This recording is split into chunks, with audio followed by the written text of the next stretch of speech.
kulanti wacan oo wanaagsan daawadayaal ku soo dhawaada warka TV-ga Hilaac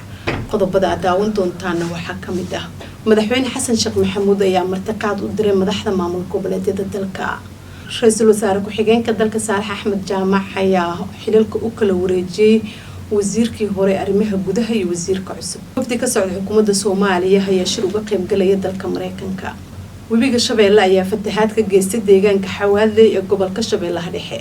gudoomiyaha golaha shacabka Sheekh Aadan Madoobe ayaa waxa uu ka qayb galay munaasabad lagu dhaarinayay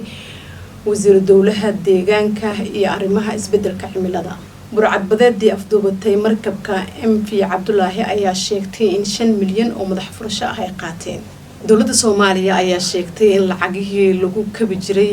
maamul goboleedyada Puntland iyo Somaliland loo weeciyay maamulka gobolka Banaadir iyo Jubbaland guud ahaan warka TV-ga Hilaac waa naga intaa